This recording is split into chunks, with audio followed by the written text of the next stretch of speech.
आज दिनांक 28/5/2026 रोजी जालना जिल्ह्याचे प्रमुख जिल्हा व सत्र न्यायाधीश सन्माननीय वर्षाजी मोहिते मॅडम यांनी सरकार विरुद्ध आरोपी गजानन कावळे या प्रकरणामध्ये आरोपी गजानन कावळे यास त्यानं त्याच्या पत्नीचा स्कार्फने म्हणजे रुमालाने गळा आवळून सदोष मनुष्यवध केला म्हणून आरोपीस भारतीय न्याय संहिता कलम 105 पार्ट 2 मध्ये 10 वर्षाची शिक्षा दिलेली आहे व 10,000 रुपये दंड आणि दंड न भरल्यास 2 वर्ष सक्त मजुरीची शिक्षा सुनावलेली आहे। या बाबतीत थोडक्यात हकीकत अशी आहे की मौजपुरी पोलीस स्टेशनच्या अंतर्गत भाटेपुरी गावामध्ये आरोपी गजानन कावळे हा दिनांक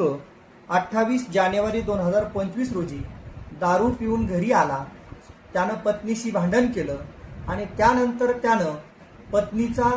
गळा आवळून खून केला आणि खून केल्याच्या नंतर हे जे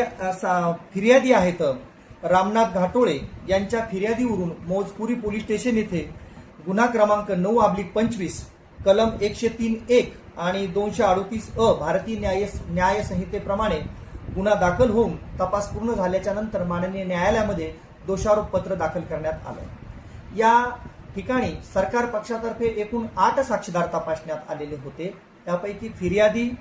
तसंच मयत आणि आरोपी यांचा एक मुलगा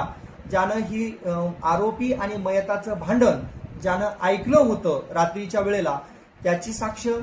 वैद्यकीय अधिकारी डॉक्टर शेख यांची साक्ष, तसेच निवेदन पंचांची साक्ष, घटनास्थळ पंचांची साक्ष, इन्क्वेस्ट पंचांची साक्ष आणि इतर साक्षीदार यांच्या साक्षी महत्वाच्या ठरल्या। या प्रकरणामध्ये तपास पूर्ण करून ज्यांनी दोषारोपपत्र दाखल केलं ते तपासिक अंमलदार श्री सहाय्यक पोलीस निरीक्षक श्री मिथुन बी घुगे साहेब यांची साक्षी या ठिकाणी महत्वाची ठरली। माननीय न्यायालयापुढे आलेला सरकार पक्षांच्या साक्षीदारांचा साक्षी पुरावा आणि दोन्ही बाजूचा युक्तिवाद ऐकल्याच्या नंतर माननीय न्यायालयाने आरोपी गजानन कावळे यास भारतीय न्याय संहिता कलम 105 पार्ट 2 मध्ये 10 वर्षाची शिक्षा, 10,000 रुपये दंड आणि दंड न भरल्यास 2 वर्ष सक्त मजुरीची शिक्षा या ठिकाणी सुनावलेली आहे। आणि सरकार पक्षाची बाजू मी स्वतः ॲडव्होकेट डॉक्टर दीपक कोल्हे अतिरिक्त सरकारी अभियोक्ता मी मांडलेली आहे। आणि या ठिकाणी आमच्या